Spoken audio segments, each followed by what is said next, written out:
Hi, I'm Camilo from Colombia, and today I want to introduce you to Mini-Orc.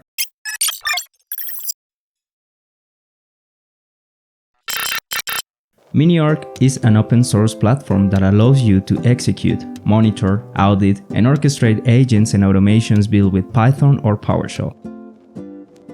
Why I want to create Mini-Orc? Currently, we have different options for orchestrating automations and agents, such as N8 and UiPath and Power Platform, among others.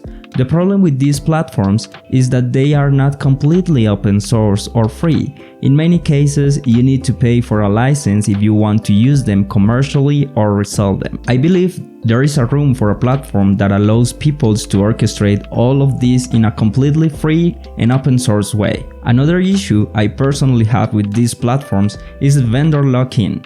You become tied to their ecosystem and technology, and I don't want that. I want to build automations or agents in Python, PowerShell, TypeScript, or even JavaScript, and run everything from a single orchestrator.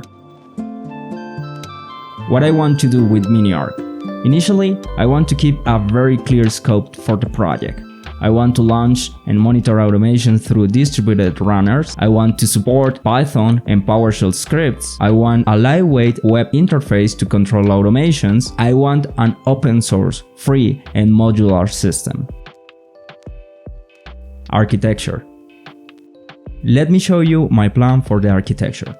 For the front end, I'll use Angular, Tailwind, CSS, and Flowbyte. For the backend, I'll use FastAPI, PostgreSQL as the main database, and Redis for temporary queues. I'll also create cross-platform runners for Windows and Linux. These runners will connect to the backend to execute automations or agents, and they can be deployed on virtual machines or local machines. How I'm going to build that? I've created a project on GitHub Projects and set up an initial backlog. Each card contains a small feature that will help build the first MVP or minimum viable product. My MVP idea includes a backend capable of running Python automations, a web application to manage and execute them, and a first runner prototype that can execute automations on a local machine. Of course, I'll do all of this with the help of my friend Claudio, Cloud Code, the $21 subscriptions I pay every month. Wish me luck, guys, and stay tuned for the next videos where I'll share updates and progress.